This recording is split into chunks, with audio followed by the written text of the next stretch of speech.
Oke, malam, selamat malam minggu buat kita semua. Pada saat ini kita akan belajar mengenai rumah tangga Advent. Ya, terkadang kita sebagai orang-orang muda ini merasa bahwa belajar buku rumah tangga Advent adalah pelajaran yang khusus untuk orang yang sudah menikah. Tetapi teman-teman, kalau kita belajar membaca buku rumah tangga Advent ini, ada satu pelajaran yang penting bahkan ketika kita ini belum menikah, supaya kita dipersiapkan menjadi rumah tangga yang baik di kedepannya nanti. Dan pada malam hari ini, di kesempatan ini, ya, kita akan melihat dan membahas salah satu pelajaran rumah tangga. Ya, karena ini adalah awal, kita akan membaca rumah tangga Advent di bab yang pertama. Sebelum kita akan membahas, saya akan perkenalkan teman dan sahabat kita pada malam hari ini.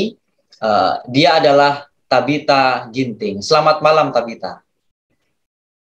Selamat malam semuanya. Oke, terima kasih.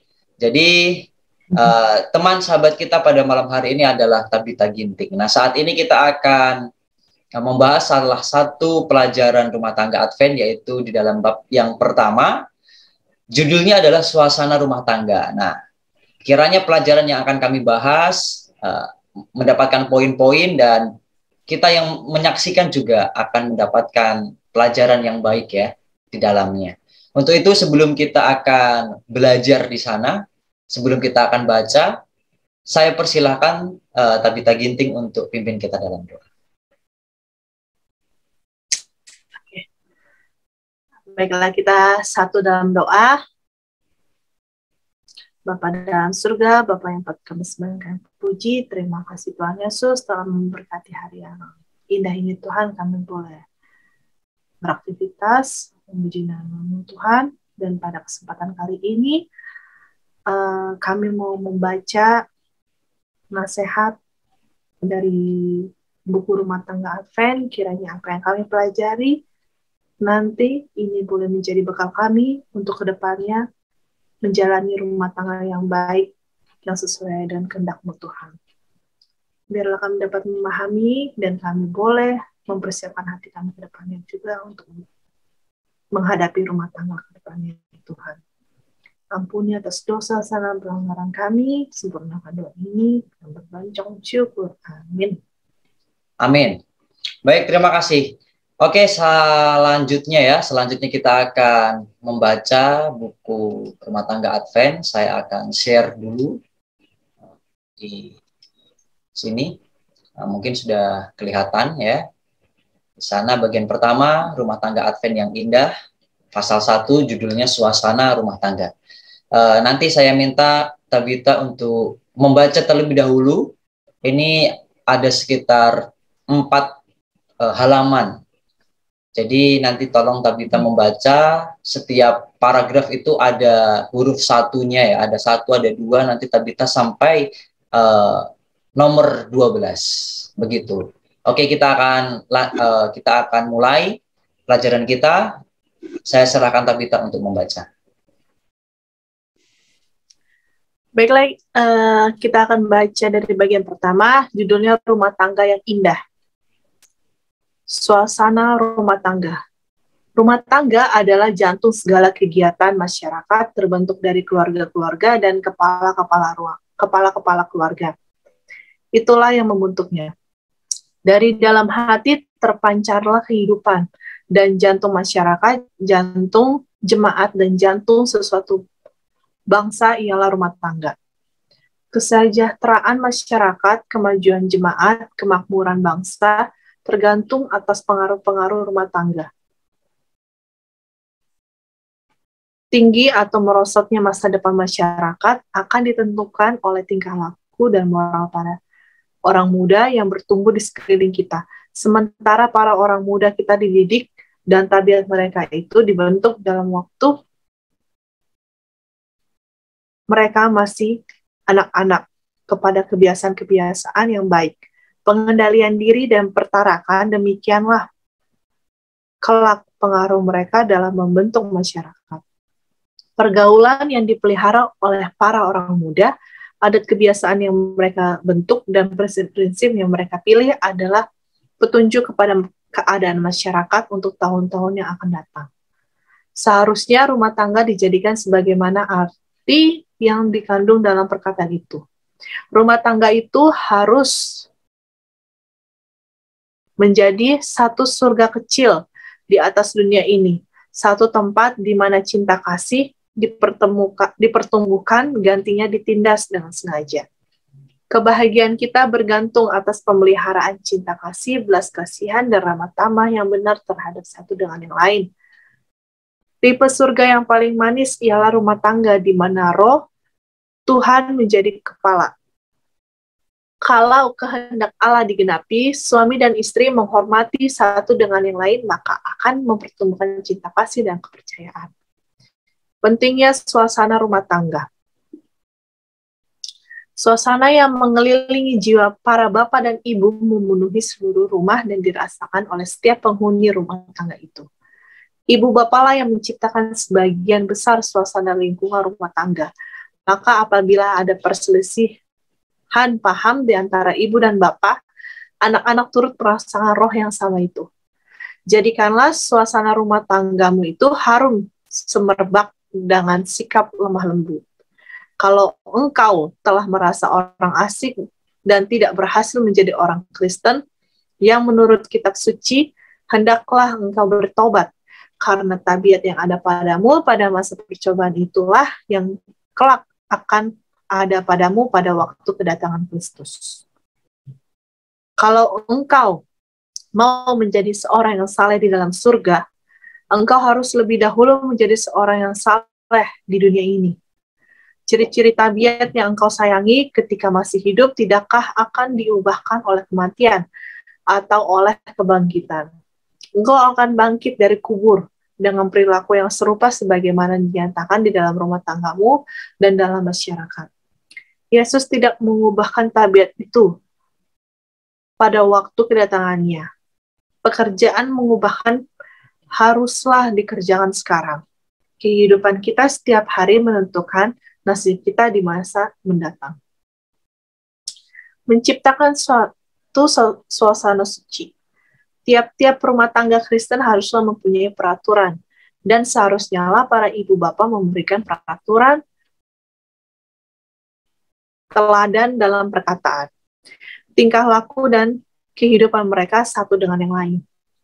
Dan dengan mana mereka memberi contoh menjadi apakah anak-anak mereka di kemudian hari. Kesucian dalam perkataan dan ramah tamah Kristen yang benar haruslah selamanya dipraktekkan.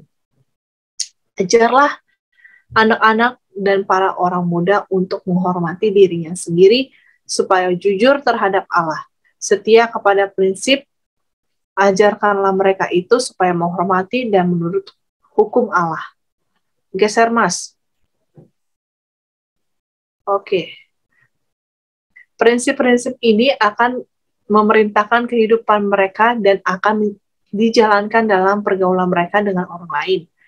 Mereka akan menciptakan suasana yang suci, suasana yang akan mempengaruhi jiwa-jiwa yang lemah hatinya pada jalan yang mendaki membawa kepada kesucian dan surga. Biarlah setiap pelajaran bersifat meninggikan dan memuliakan. Maka catatan yang diadakan di dalam buku-buku surga akan jadi sedemikian rupa sehingga engkau tidak akan malu melihatnya pada hari penghakiman. Anak-anak yang menerima pengajaran yang demikian akan bersedia untuk mengisi tugas-tugas kewajiban dan oleh pengajaran dan teladan itu. Semua orang yang perasaan moralnya belum ditumpulkan akan menghargai prinsip-prinsip moralnya, akan menghargai prinsip-prinsip yang benar. Mereka akan menjadikan pertimbangan yang adil atas segala anugerah mereka yang sewajarnya dan akan mempergunakan dengan sebaik-baiknya segala kuasa jasmani, mental, dan batin mereka. Jiwa-jiwa yang demikian dikuatkan terhadap penggodaan. Mereka dikelilingi oleh tembok yang tidak mau rubuh. Allah menghendaki agar para keluarga kita menjadi lambang dari surga. Biarlah para ibu, bapak, dan anak-anak mengingat hal ini setiap hari, menghubungkan mereka sendiri kepada satu dengan yang lain sebagai anggota-anggota keluarga Allah.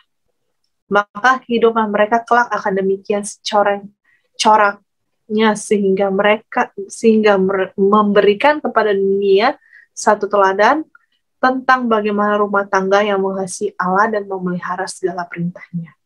Kristus akan dimuliakan, pendamaiannya dan rahmatnya dan cintanya meliputi lingkungan keluarga seperti minyak wangi yang mahal. Banyak hal yang tergantung atas bapak dan ibu. Haruslah mereka mempunyai pendirian yang kokoh dalam disiplin mereka, dan mereka haruslah bekerja dengan tekun supaya mempunyai suatu rumah tangga yang berperaturan dan tepat, sehingga para malaikat surga akan tertarik ke sana buat mencurahkan perdamaian dan pengaruh yang harum semerbak. Jadikan rumah tangga senang dan bahagia. Jangan sekali-kali dilupakan bahwa engkaulah yang menjadikan rumah tangga itu senang dan bahagia bagi dirimu sendiri dan bagi anak-anakmu oleh menghargai sifat-sifat juru selamat. Kalau engkau membawa Kristus ke dalam rumah tangga, engkau akan mengenal yang baik daripada yang jahat. Engkau yang menolong anak-anakmu menjadi pokok-pokok kebenaran yang mengeluarkan buah roh. Kesusahan mungkin menyerang, tetapi inilah nasib umat manusia. Biarlah kesabaran, pengucapan syukur, dan kasih itu memelihara sukacita dalam hati meskipun hari mendung dan gelap. Mungkin rumah tangga itu sederhana, tetapi itu dapat selalu suatu tempat di mana perkataan gembira diucapkan dan perbuatan kebajikan diadakan, di mana ramah tamah dan cinta kasih menjadi tamu yang tetap. Janganlah segala peraturan rumah tangga itu dalam kebijaksanaan dan kasih, bukan dengan tongkat besi. Anak-anak akan menanggapi peraturan kasih itu dengan penurutan sukarela. Hargai anak-anakmu kapan saja engkau dapat lakukan. Jadikanlah kehidupan mereka itu gembira sedapat mungkin. Peliharalah tanah hati mereka lembut oleh pernyataan cinta dan kasih sayang. Dengan demikian hati itu tersedia untuk bibit kebenaran. Ingatlah bahwa Tuhan bukan hanya memberikan dunia embun dan hujan, tetapi senyum yang indah dan sinar matahari yang menjadikan bibit itu berkecambah dan kuncupnya muncul. Ingatlah bahwa anak-anak bukan hanya memerlukan teguran dan perbaikan, melainkan anjuran dan pujian, ucapan kegembiraan dalam kemurahan. Oke, saya lanjutkan. Buanglah perselisihan jauh-jauh dari dalam rumah tanggamu. Tetapi hikmat yang dari atas itu pertama-tama suci, kemudian suka kedamaian, lemah lembut, dan mudah menggembirakan. Penuh belas kasihan dan buah-buah yang baik, dengan tidak membeda-bedakan orang terhadap orang lain dan tidak pula berpura-pura. Dan buah-buah kebenaran itu ditaburkan dengan damai bagi semua mereka yang mengadakan damai. Kelemah lembutan dan perdamaianlah yang kita sukai dalam rumah tangga kita. Tali pengikat yang lemah lembut. Ikatan keluarga itulah ikatan yang paling rapat, yang paling lemah lembut, dan suci dari semua ikatan yang ada di dalam dunia ini. Ikatan itu dimaksudkan supaya menjadi satu berkat kepada umat manusia. Maka ikatan itu menjadi satu berkat dimanapun sumpah pernikahan itu diadakan dengan hikmatnya, dalam takut akan Allah, dan dengan pertimbangan yang selayaknya untuk segala tugas kewajibannya. Tiap-tiap rumah tangga itu haruslah menjadi tempat kasih, diamalkan suatu tempat di mana para malaikat Allah berdiam, bekerja dengan kelembutan, dan menaklukkan hati para ibu, bapak, dan anak-anak. Rumah tangga haruslah dijadikan satu betel. Hati kita itu dijadikan tempat suci, di mana saja kasih Allah itu dihargai dalam jiwa. Di sana akan ada perdamaian, akan ada terang dan sukacita. Paparkanlah firman Allah di hadapan keluargamu dalam kasih, dan bertanyalah, apakah yang difirmankan Allah? Hadirat Kristus menjadikan rumah tangga Kristen, rumah tangga yang dijadikan indah oleh kasih, simpati, dan lemah lembut ialah satu tempat yang disukai para malaikat berkunjung dan tempat di mana Allah dimuliakan. Pengaruh rumah tangga Kristen yang dijaga dengan hati-hati pada masa pertumbuhannya, anak-anak dan masa remaja ialah perlindungan yang paling selamat melawan kejahatan dunia ini. Dalam suasana rumah tangga yang demikian, anak-anak akan belajar mengasihi baik ibu bapa dalam dunia ini maupun bapaknya yang di surga. Sejak mereka masih kecil, anak-anak muda perlu mempunyai suatu benteng yang kokoh dibangun di antara mereka dengan dunia ini, sehingga pengaruh jahat yang akan merusak itu tidak mempengaruhi mereka. Setiap keluarga Kristen haruslah menjelaskan kepada dunia kuasa dan keunggulan pengaruh Kristen. Para ibu bapak haruslah menyadari akan tanggung jawab mereka supaya menjaga rumah tangga bebas dari segala kejahatan dan kecemaran batin. Kesucian Allah harus meliputi rumah tangga itu. Para ibu, bapak, dan anak-anak haruslah mendidik mereka sendiri untuk kerjasama dengan Allah. Mereka harus menyesuaikan segala tabiat dan kebiasaan mereka dengan rencana Allah. Hubungan kekeluargaan haruslah menyucikan di dalam pengaruhnya. Rumah tangga Kristen yang didirikan dan dijalankan setuju dengan rencana Allah ialah pembantu yang ajaib dalam membentuk tabiat Kristen.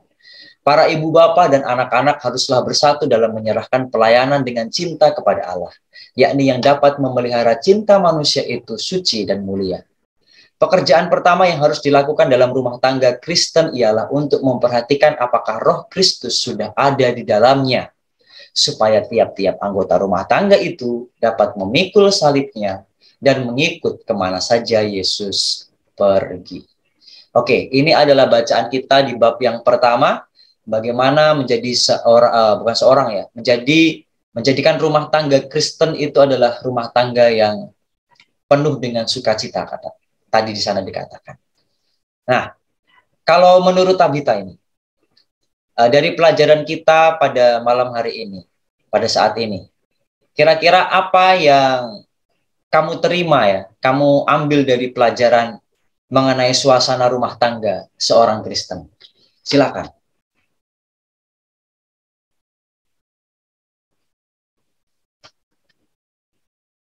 Bisa di-unmute. Oh, saya lupa kalau di mute. Dalam pelajaran kali ini itu sudah ditekankan di awal tadi, kalau rumah tangga itu adalah jantung apa tadi? Kehidupan masyarakat. Jadi yang namanya jantung, kalau tidak ada jantung ya, kita nggak bisa hidup kan, ya sama aja. Kalau rumah tangga itu gimana ya? Kalau tidak ada rumah tangga yang baik gitu, rusak ya, kita masyarakat yang di sekitarnya juga yang nggak baik jadinya pengaruhnya gitu. Sama kayak kalau jantung kita sakit, kesehatan kita juga akan sakit, kan? Oh, jadi menurut kamu karena rumah tangga itu adalah jantung, ya, jantung dari segalanya ya. Jadi ketika kita memiliki rumah tangga yang baik, artinya kehidupan bermasyarakat itu baik. Dan ketika bermasyarakatnya baik, maka pengaruh daripada rumah tangga kita di negara kita ini akan baik pula. Gitu ya maksudnya. Lalu, ya itu ya ada hubungannya lah. Lalu ketika rumah tangga itu menjadi jantung tadinya, kira-kira jantung yang bagaimanakah yang harus dipakai? Kalau saya dari pelajaran tadi, di sana dikatakan bahwa rumah tangga tadi kan karena tadi itu sudah katakan itu adalah jantung. Nah, jantung yang seperti apakah? Kenapa disebut jantung? Ya karena menurut saya satu, Jantung itu adalah organ yang paling penting.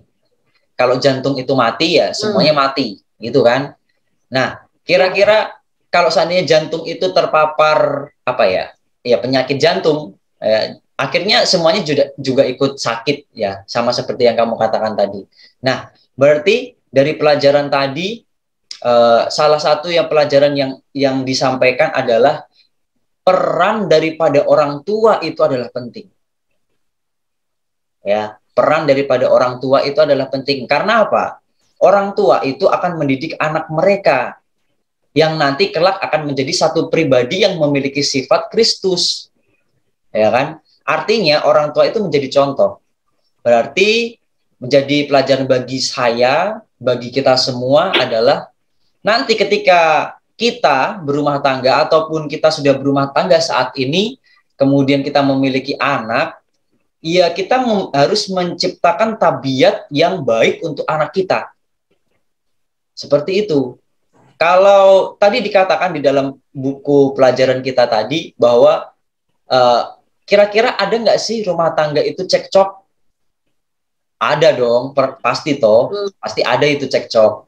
Lah lalu ketika kita cekcok, ya, ketika orang tua cekcok itu lebih baiknya di mana?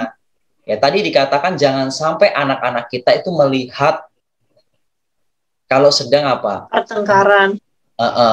Sedang bertengkar. Karena ketika bertengkar itu akan menjadi satu teladan yang buruk juga buat anak-anak kita. Jadi gimana dong? Ya tadi pelajarannya adalah jangan sampai anak kita tahu, itu aja sih. Ya mungkin kita bertengkarnya di dalam kamar, ya kan, di dalam kamar, atau bertengkarnya anak-anak itu waktu sudah tidur. Nah barulah. Nah ini satu pelajaran yang kalau menurut mungkin menurut manusia susah loh ini, ya kan. Terkadang emosi itu langsung timbul, meledak langsung.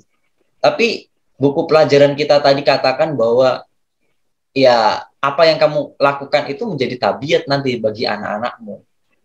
Nah, salah satu pelajaran yang saya ambil dari buku ini tadi di bab yang pertama adalah di mana rumah tangga itu dijadikan supaya menciptakan suasana yang suci. Ketika menciptakan suasana yang suci, berarti artinya kita menghadirkan pribadi yang suci. Nah, kira-kira apa pribadi yang suci itu? Pribadi yang suci itu adalah Tuhan, ya. Tuhan. Jadi pelajaran untuk saya adalah ketika berumah tangga, jangan lupa hadirkan Tuhan. Kapan menghadirkan Tuhan? Ya kita punya waktu untuk berkumpul bersama keluarga-keluarga kita untuk membicarakan firman Tuhan. Berarti kita menghadirkan Tuhan di sana. Nah, ketika kita menghadirkan Tuhan di dalam satu keluarga, maka suasana surga itu akan menjadi bagian keluarga itu. Nah, ini pelajaran buat saya ya. Pelajaran buat kita semua yang mungkin saat ini sudah berumah tangga. Ya marilah kita bentuk. Ya, kita udah punya anak-anak mungkin atau belum punya anak, ya kita coba bentuk dari sekarang. Mari kita duduk sama-sama, kita baca firman sama-sama, kemudian kita renungkan sama-sama apa yang baik untuk keluarga kita. Kalau dari saya itu, mungkin ada tambahan dari Tabita. Iya, tadi yang Mas Rengga katakan itu juga udah bagus. Cuman ya di sini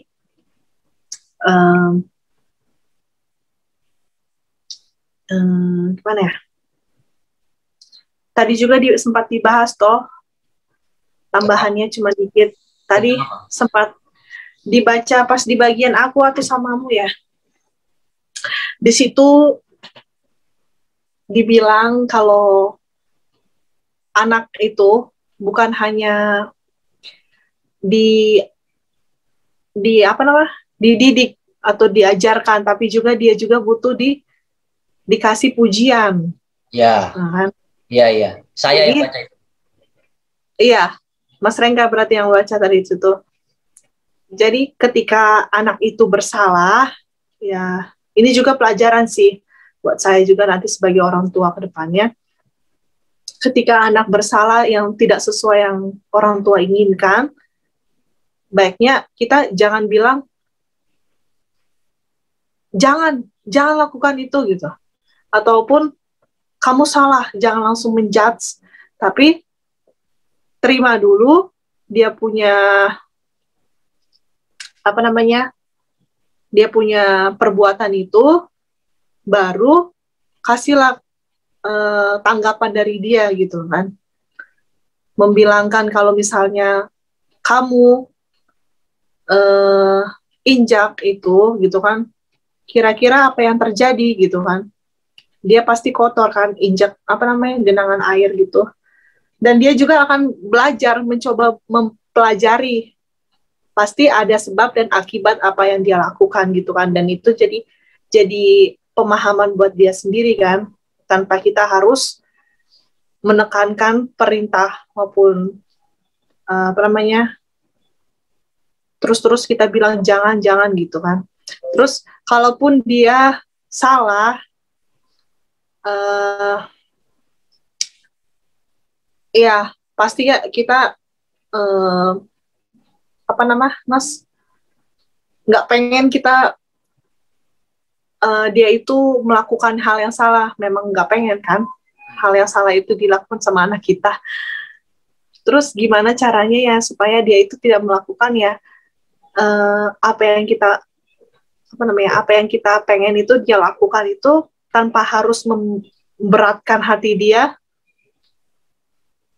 dengan penuh kasih gitu, ngajarin dia ya seperti apa gitu kan.